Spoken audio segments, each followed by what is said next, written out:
Episode की शुरुआत में मिस्टर लिन को दिखाया जाएगा जहां वो उठते हैं और यहाँ पे देखते हैं उसके कपड़े नहीं हैं। आखिर क्या हुआ था जो रात में उनको कुछ भी याद नहीं आ रहा है कि आखिर रात में उसने क्या किया। यहाँ अचानक का सीन दिखाया जाता है। यहाँ पे वो पता कर रहा होता है उस लड़की के बारे में कि आखिर वो लड़की कौन थी जो उसके साथ थी होटल में। उसे कुछ आइडिया नहीं था। तभी वो पता करता है कॉल करके। यहाँ उसका एक्सीडेंट हो जाता है, मानो कि किसी ने जानबूझ के किया। प्रेसिडेंट लिन कोशिश करता है देखने को, बट वहीं पे वो बेहोश हो जाता है। दूसरी तरफ दिखाया जाएगा एक अनजान अजनबी को, जहाँ जिजी नाम की जो विलेन होती है वो उसे बहुत सारे पैसे देती है। यानी कि जिजी ने ही लिन का करवाया होता है एक्सीडेंट, बट ऐसा उसने क्यों करवाया तो फ्रेंड ये तो हमें आगे पता चलेगा। यहाँ पे कहती है जो मैं कह रही हूँ बस वैसा करना और अपना मुँह बंद रखना, तो तुम्हें मैं मुँह मांगे कीमत दूंगी। दूसरी तरफ वो अपनी सिस्टर के बारे में सोचती है और यहाँ पे नकली डॉक्यूमेंट्स बनाती है। यानी कि की फैमिली के जो लोग होते हैं वो सारा का सारा प्रॉपर्टी जीजी को दे दे, ऐसा उसने प्लान किया होता है। जहाँ पे लिन बेहोश होता है उसे एक दवाई खिला देती है और उसके साथ अपनी सिस्टर किन को रख देती है। दोनों को नशे का गोली खिला देती है। जहाँ लिन को हल्की होश आती है, यहाँ किन को देखता है। यहाँ किन भी बेहोश हुई भी रहती है और यहाँ पे किन को भी थोड़ा थोड़ा होश होता है, बट दोनों एक दूसरे को नहीं जानते थे। 2 मंथ तो बीत जाता है इन्हीं हालातों से। जहाँ किन को पता चलता है कि वो प्रेग्नेंट है, लेकिन उसे समझ नहीं आ रहा था क्योंकि उसने कभी नाइट स्पेंड किसी के साथ किया ही नहीं था। वो तो अभी तक वर्जिन थी, देन वो कैसे प्रेग्नेंट हो सकती है। इधर जीजी ने अपने मॉम डैड को न्यूज़ दिखा रहा होता है अपनी सिस्टर का, जो कि जीजी ने ही ये बात को आउट किया था किन के बारे में। यहाँ पे उसके डैड काफ़ी गुस्सा करते हैं कि की फैमिली के रेपुटेशन को ये लड़की बर्बाद कर रही है। इसे हर एक चीज़ से दखल दे दूँगा मैं और इसको यहाँ से मैं हमेशा के लिए दूर कर दूंगा क्योंकि अब ये मेरी बेटी नहीं रही। यहाँ किन बहुत ज़्यादा परेशान थी अपने हालातों की वजह से और उसे अभी तक समझ नहीं आ रहा था। जैन वो मॉम डैड के पास जाती है, जहाँ उसके डैड कहते हैं कि मेरे लिए तुम मर चुकी हो, कि फैमिली की कोई वारिस नहीं है, सिर्फ और सिर्फ जीजी ही एक लौती वारिस है। जहाँ कहती है डैड मैंने ऐसा कुछ नहीं किया। ये सब बेचारी सोच रही होती, उसने सोचा कि वो मर ही जाए, कम से कम कहानी तो ख़त्म हो जाएगा। लेकिन ग्रैंडपा एट ए टाइम आते हैं और किन को बचा लेते हैं और किन को बारे ब्रॉड भेजते हैं कि तुम जाओ, तुम्हें जीना है अपने बच्चों के लिए, जो बच्चा तुम्हारे स्टमक में है। समझ में आई मेरी बात। यहाँ पे वो ग्रैंडपा को काफ़ी रोती है और कहती है थैंक्स ग्रैंडपा। दिन 5 साल के बाद का सीन दिखाया जाएगा, जहाँ प्रेसिडेंट लिन अब चल नहीं पाता है क्योंकि उस एक्सीडेंट के बाद से उसके पैर काम नहीं करते हैं, तो वो व्हीलचेयर पे होता है। जहाँ 3 बच्चे के साथ मिस किन होती है, लेकिन ये दोनों एक दूसरे से अनजान थे। पहला बच्चा जो जोजो होता है वो अपने डैड के बारे में पता करता है। यहाँ मो और बॉबी होते हैं, जहाँ अपने डैड के बारे में खोज रहे थे आखिर उसके डैड कौन थे और मामा का क्या उसे नासा था, आखिर क्या वो मामा एंड डैडा को एक कर सकेंगे। यहाँ पे तीनों बच्चे के काफ़ी ज़्यादा क्वेश्चंस थे। इधर दिखाया जाएगा मिस किन को, जहाँ मिस किन आते हैं होटल के एक रूम में, जहाँ कहता है वो मुझे पता करना होगा और हम लोग घर पे बैठ के पता नहीं कर सकते हैं, तो हम लोग को बाहर जाना होगा मामा को बिना बताए। यहाँ पे वो बिना बताए जाता है, जहाँ उसकी माँ की ले रही होती है होटल का। तभी यहाँ पे वो लेके भागता है तो गलती से प्रेसिडेंट लिन के पास आ जाता है। यहाँ पे आती है किन एंड कहती है सो सॉरी सर, मुझे माफ़ कर देना। इतना कह के लिन इग्नोर करता है और अपने घर आता है, जहाँ शर्ट ओपन करता है। तभी उसी रूम से निकल जाती है किन, जहाँ किन देखती है लिन को बिना कपड़ों के, तो वो काफ़ी ज़्यादा डर जाती है और चिल्लाती है। और सेम रिएक्शन लिन का भी होता है कि मेरे रूम में ये लड़की क्या कर रही है। किन कहती है तुम क्या कर रहे थे, तुम रेप करने वाले थे मेरा। कहता है क्या बकवास कर रही हो, ये मेरा रूम है। किन कहती नहीं ये मेरा रूम है। अब यहाँ पे इन दोनों का मेरा रूम करने से तो कोई फ़ायदा होता नहीं है, तो एक काम करते हैं रूम के ऑनर को बुलाते हैं, जहाँ कहता है सॉरी मैं आपको कोई गलतफहमी हुई, ये रूम सच में प्रेसिडेंट लिन का ही है। तो ये पॉसिबल कैसे हुआ है, एक्चुअली में वो जो है गलती से रूम की लिन का लेके भाग गया था। उसे लगा था कि वो उसके घर का है, जो कि किन के बच्चे काफ़ी ज़्यादा परेशान थे और शरारती थे।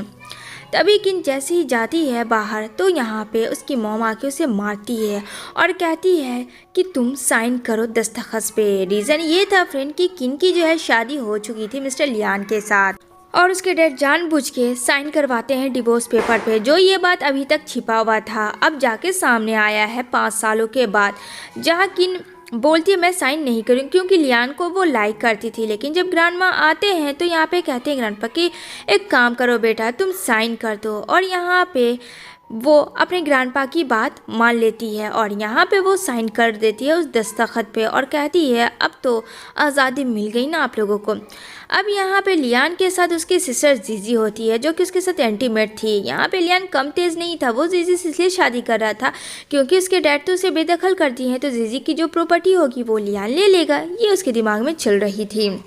ग्रैंडपा कुछ नहीं बोलते हैं और कहते हैं अब से मेरी पोती यहाँ नहीं रहेगी। और यहाँ पे वो कहते हैं चलो यहाँ से। तभी यहाँ पे लियान सोचता है क्या उसने सही डिसीजन लिया जीजी को एक्सेप्ट कर। यहाँ पे होटल में दिखाया जाएगा जहाँ केन के जो तीनों बच्चे काफ़ी शरारती करते हैं और अपने डैड के बारे में पता करते हैं। यहाँ पे उन्हें पता है कि वो एक सिंगल मॉम है, उसके कैसे अपने बच्चों को सरवाइव कर रही है। जहाँ वो कहती है हम लोगों की मामा को हेल्प करनी चाहिए और हम लोग को एक हैंडसम डैडर ढूंढना चाहिए अपनी माँ के लिए। जहाँ छोटा बच्चा जो वो होता है वो कहता है नहीं ढूंढूंगा मैं, मुझे नहीं चाहिए। यहाँ पे मो काफ़ी गुस्सा करती है। उसी खाने में वहाँ पे होता है प्रेसिडेंट लिन भी, जहाँ मो जो है लिन को देख के काफ़ी ज़्यादा अट्रैक्टिव होती है और वो उसके पीछे आती है और सोचती है काश ये हैंडसम अंकल अगर मेरे डैडा बन जाए तो मेरी मामा का तो पूरा हेल्प हो जाएगा, मेरी मामा को भी कूल हैंडसम बंदा मिल जाएगा। जहाँ कहती है कि क्या आप मेरे बनेंगे पापा, तो यहाँ पे कहता तुम्हें कोई गलत फहमी हुई बेटा, मैं तुम्हारा पापा नहीं हूँ। यहाँ पे वो कहती है नहीं मुझे तो ऐसा लगता है। तो कहता है तुम्हारा रूम कहाँ है। कहती है सॉरी मैं तो भूल गई। तो वो अपने साथ उसे ले चलाया था। इधर मिस किन जैसी बाहर आती है तो यहाँ जिलियन उसके कुछ गुंडे आए हुए होते हैं जो कि परेशान करते हैं, किन को डराते हैं धमकाते हैं। और यहाँ पे बोलता है लियान कि तुमने मुझसे डिवोर्स क्यों लिया। जहाँ कहती है किन कि मेरा तो तुम्हारे साथ कभी कुछ था ही नहीं, मैं तो तुम्हें पसंद करती थी, तभी तो हम दोनों के बीच में एग्रीमेंट था, बस उस एग्रीमेंट को मेरे दादाजी ने तोड़ा। बहुत सही किया, नहीं तो अभी तक मैं तुमसे गलत फहमी में प्यार ही करती रहती। इधर जो है प्रेसिडेंट लिन को दिखाया जाएगा वो एक आवाज़ जो कि किन की होती है और वो आवाज़ के पीछे दौड़ता है जैसे कि वो व्हील चेयर पे है। यहाँ पे लियान काफ़ी परेशान करता है, किन को काफ़ी बुली करता है। लेकिन यहाँ पे आ जाता है लिन और कहता है उसे छोड़ो। जहाँ गुंडे हंसते हैं और कहते हैं तुम्हारे पास तो पैड भी नहीं है, तुम इस लड़की को कैसे बचाओगे। जहाँ लिन काफ़ी गुस्सा करता है और कहता है कि मैंने कहा इसे छोड़ो और दफ़ा हो जाओ। जहाँ सारे लोग चले जाते हैं। यहाँ पे किन जो है थैंक्स कहती है। तभी किन को पता चलता है उसकी डॉटर मिसिंग है जो कि लिन के रूम में होती है।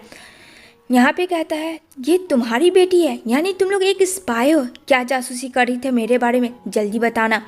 किन कहती है तुम्हें क्या लगता है कि मैं स्पाई हूँ, क्या तुम्हें पागल हो चुके हो, मैं क्यों स्पाई रहूँगी, मेरे बच्चे हैं ये, मैं तो बस तुम्हें थैंक्स बोलने आई, मैंने कोई भी चीज़ नहीं चुराया है और ना मेरे बच्चे ने, क्योंकि मेरे बच्चे ऐसे नहीं हैं।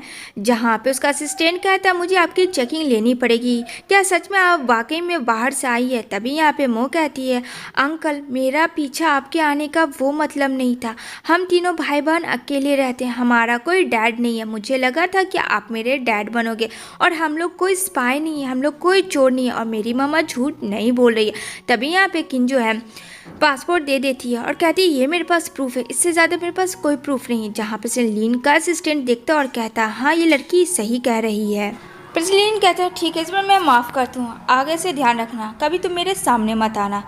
यहाँ पे कह के वो लोग चले जाते हैं। तभी यहाँ पे जो सोचता है कि कहीं वो हैंडसम लड़का माँ का हस्बैंड तो नहीं।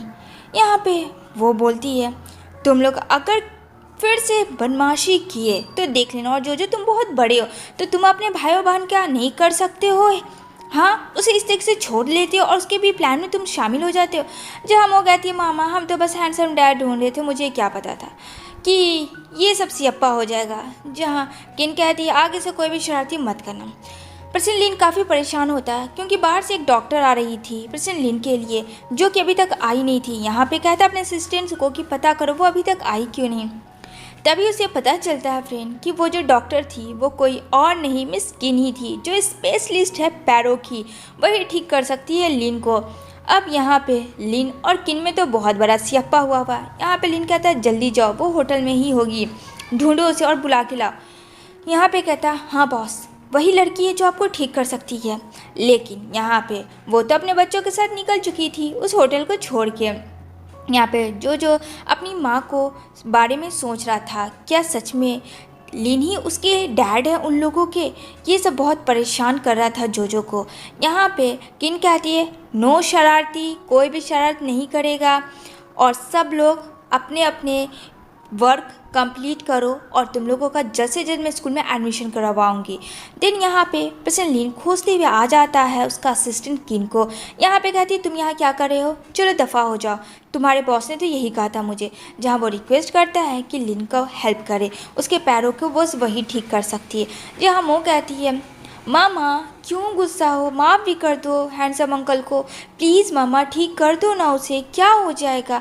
जहाँ जोजो मो वो सारे बच्चे प्रेशर करते हैं अपनी माँ को कि अगर वो ठीक हो जाता है और उसकी मॉम उसके पास रहेगी तो शायद उन दोनों को एक मौका हो जाएगा जो अगर उन्होंने गलती की होगी तो मिलाने के लिए। ये बच्चे तुक्का ही मार रहे थे, अब क्या पता ये तुक्का सही लगता है या नहीं।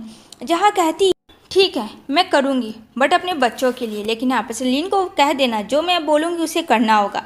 जहाँ लिन मान जाता है तो यहाँ पे वो लोग एक बहुत बड़ा फ्लैट खरीदते हैं जहाँ सारे बच्चे किन और लिन सब साथ ही रहेंगे। जहाँ बच्चे तो काफ़ी खुश हो जाते हैं, सारे बच्चे को तो दिमाग में यही चल रहा था क्योंकि किन और लिन मतलब मॉम एंड डैड शायद अब एक हो जाए और शायद इन दोनों के बीच जो मिसअंडरस्टैंडिंग है वो ठीक हो जाए। अगर ये हमारे डैड होते हैं तो, अगर डैड नहीं भी होते हैं तो हम इन्हें अपना डैड बना लेंगे। बच्चों लोगों ने ये प्लानिंग किया हुआ था।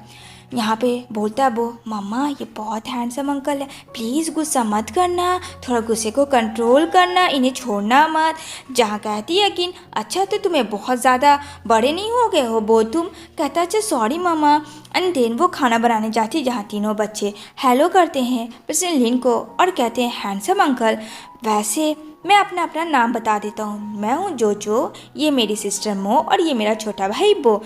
यहाँ पे प्रेसिडेंट लिन कहता है पहले तो मैं तुम सबसे माफ़ी मांगूंगा जो उस रात होटल में हुआ था, प्लीज़ मुझे माफ़ कर देना, जो एक मिसअंडरस्टैंडिंग थी तो इन सब चीज़ को शॉर्ट आउट करते हैं और मेरी मामा थोड़ा गुस्सा करती है तो उसे कंट्रोल कर लेना हैंडसम अंकल। तभी यहाँ पे मो आती है और मो कहती है देखो हैंडसम अंकल वो कितनी ब्यूटीफुल है, उसे कभी भी मत छोड़ना वरना आप सबसे बड़े बेवकूफ़ होंगे। प्रेसिडेंट लिन कहता ठीक है मैं ध्यान रखूँगा। यहाँ पे सारे बच्चे इम्प्रेस करने में लगे थे किन के बारे में जिससे कि प्रेसिडेंट लिन के दिल में फील हो जाए और यहाँ पे काफ़ी ज़्यादा बच्चों लिन के साथ खेलते हैं जहाँ लिन को भी उनकी कंपनी बहुत अच्छी लगती है। यहाँ पे दिखाया जाएगा किन को जो कि सभी के लिए खाना बना के लाती है और कहती है चलो फटाफट सारे लोग खाना खा लेते हैं, उसके बाद बहुत सारे काम है और तुम लोगों को होमवर्क भी करना है। जहाँ पे अब जो कि चीज़ के लिए आई होती है कि लिन को देखती है तभी लिन को कहती है अपना पैंट उतारो। जहाँ लिन कहता व्हाट, तो कहती है हाँ मैं डॉक्टर हूँ मुझसे क्या शर्माना, पैंट उतारोगे तभी तो मैं चेकअप करूँगी ना तुम्हारा। अब तो यहाँ पे बेचारा लिन काफ़ी ज़्यादा शर्माता है, साथ में उसका असिस्टेंट भी कहता मैं बाहर चला जाता हूँ। एंड देन वो पैंट को उतारता है और यहाँ पे वो उसके नस को देखती है, कहती है वक्त लगेगा पर मैं पूरी कोशिश करूँगी कि मैं तुम्हें ठीक कर पाऊँ, क्या तुम्हें यहाँ पे कुछ फील होता है। जहाँ लिन कहता है मुझे कोई भी फील नहीं हो रहा। यहाँ पे तीनों बच्चे मॉम डैड के पीछे पीछे चुपके चुपके आ जाते हैं। यहाँ सारे लोग खड़े हो जाते हैं कि इन दोनों में कुछ केमिस्ट्री है या नहीं, वरना पता नहीं इन दोनों को हम लोग कैसे मिलाएंगे। बेचारा काफ़ी सोच में था। दूसरी तरफ यहाँ पे लिन देखता है कि किन उसका सच में बहुत ज़्यादा केयर करती है और उसको कहती है कि वो फ्रेश हवा में जाए। जो कि लिन बाहर जाता है जहाँ तीनों बच्चे हाय हेलो हैंडसम अंकल करके पहुँच जाते। जहाँ किन उन बच्चों से काफ़ी परेशान थी और किन उन लोगों के पास आती है जहाँ कहती है मैंने तुम्हें कितनी बार कहा है ना तुम इस तरीके से लोगों को डिस्टर्ब नहीं कर सकती, तुम लोगों ने बदमाशी की तो मैं तुम लोगों को हॉस्टल शिफ्ट कर दूँगी। जहाँ बच्चे डर से पीछे हट जाते हैं। जहाँ कहते हैं I am so sorry president मुझे माफ़ कर देना। तो यहाँ पे लिन कहता है ऐसा कोई बात नहीं है, बच्चे रहते हैं तो मुझे अच्छा लगता है, प्लीज़ नेवर माइंड। लेकिन बच्चे मॉम के लिए पीछे हो जाते हैं। तभी वहाँ पे कॉल आता है और वो चले जाती है। जैसे ही किन जाती है सारे बच्चे फिर से लिन के ऊपर झपटा मारते हैं और सब लोग कहते हैं मामा का कहना रोज़ मॉर्निंग फ्रेश हवा खानी चाहिए, डैडा हमको भी बोलती है बट तो हम लोगों की नींद को भी पूरी नहीं होने देती है। हमारी मामा तो एक डॉक्टर तो है ही, साथ में इतनी स्ट्रिक्ट है। जहाँ लिन को काफ़ी हंसी आता है कि बच्चे भी माँ के बारे में कितने परेशान है अपनी माँ से। जहाँ नींद सबको इम्पॉर्टेंट है, ये बात तो सच है। तो मुझे कमेंट करना, मुझे भी अपनी नींद बहुत इंपॉर्टेंट है, आप लोगों की अपनी नींद इंपॉर्टेंट है या नहीं है। तभी प्रेसिडेंट लिन का असिस्टेंट बॉस आपको बुला रहे हैं। जैसे ही किन अंदर जाती है तो माय गॉड, गार्डन गार्डन दिल हो जाता, बटरफ्लाई हो जाता। रीज़न था, लेकिन जब अपने शर्ट को ओपन करता उसके सिक्स पैक ये देखे किन कहती ओ माय गॉड, ये बंदा सच में कितना हॉट है। मैं भी फिसल गई। ओह नो नो नो, मुझे ऐसा नहीं करना चाहिए, मेरा पेशेंट है और कुछ भी नहीं। तभी वो अंदर जाती है और यहाँ पे कहती है मैंने तुम्हारे नहाने के लिए पानी गर्म कर दी है, लेकिन उससे पहले तुम्हें मेडिसिन खानी होगी, देन तुम्हें नहाना होगा। ये चीज़ हमेशा याद रखना और कभी भी अपनी मेडिसिन को स्किप नहीं करनी होगी, जो उसे देती है। तो लिन कहता है हाँ मुझे याद है। तो यहाँ पे वो लेके वहाँ से चली जाती है और यहाँ पे वो अपना मेडिसिन खा लेता है। अब यहाँ पे किन के पापा जी का फ़ोन आता है तो फ्रेंड वो बोलती है मुझे तुमसे कोई बात नहीं करनी है और आज के बाद से मेरे पास कॉल नहीं करना, और फ़ोन काट देती है। जहाँ काफ़ी गुस्सा करता कि मेरा फ़ोन काटती, मेरी ही डॉटर, तो उसके साथ ऐसा ही होना चाहिए। जहाँ जीजी कहती है डोंट वरी डैड, मैं हूँ ना, आपका काम मैं कर दूँगी। इधर न्यू पर्सन की एंट्री होती है जिसका नाम पेंग होता है और यहाँ पे दादाजी यानी किन के काफ़ी खुश होते हैं। तो यहाँ किन को और पेंग को मिलाते हैं, जो उन दोनों के लिए एक अरेंजमेंट डिनर पार्टी होती है। आफ्टर लॉन्ग टाइम पिंक किन को देख रहा होता है। अब यहाँ पे पेंग कहता है कि तुम्हें अपनी सिस्टर के साथ ऐसा नहीं करना चाहिए, जहाँ जीजी को वो बहुत ही अच्छा समझता है। यहाँ पे वो कहती है जो चीज़ हो चुकी है उसके बारे में बातें क्यों करनी, और क्या तुम इसी वजह से आए थे मुझसे मिलने के लिए। अब आप बड़ी हो चुकी हैं, आपके पास बच्चे हैं, तो उस बच्चे के बारे में सोचिए। इधर लिन का असिस्टेंट सब बताता है और कहते हैं एक बूढ़ा आदमी भी था। जहाँ तक पता है कि किन तो रिच फैमिली से नहीं है, लेकिन ओल्ड मैन के साथ उसका ज़रूर कुछ कनेक्शन था। तो पर्सन लिन कहता है ठीक है, उसके बारे में थोड़ा पता करो। लिन अपना शर्ट ओपन करता है, जैसा कि उसका ट्रीटमेंट चल रहा होता है। तभी मिस किन आती है और यहाँ पे फिर से देखती है तो उसका मुंह खुला का खुला रह जाता है। जब भी उसके बॉडी को देखती है तो किन स्लिप कर जाती है। देन उसके पैरों में वो सुई चुभाती है और कहती है आपको कैसा लग रहा है। यहाँ पे प्रेसिडेंट लिन कहता हाँ मुझे कुछ फील नहीं हुआ, लेकिन पता नहीं मैं ठीक होऊंगा कि नहीं। तभी यहाँ पे कहती है कि कैसे नहीं, तुम ठीक होगे, ज़रूर होगे। और यहाँ पे वो दोनों एक दूसरे को देखने लगते हैं। जहाँ किन कहती है चलो खड़े होने की कोशिश करो, तो एक तरफ उसका असिस्टेंट और दूसरी तरफ किन पकड़ता है। देन वो जो होती है किन उसको स्टमक में पकड़ती है। यहाँ पे फील होता है लिन को और इन दोनों का अट्रैक्शन होता है। अगर आपको नेक्स्ट पार्ट इस मूवी के चाहिए तो मुझे लॉट्स ऑफ कमेंट करना, यस और नो में, तो मैं ज़रूर बनाऊँगी।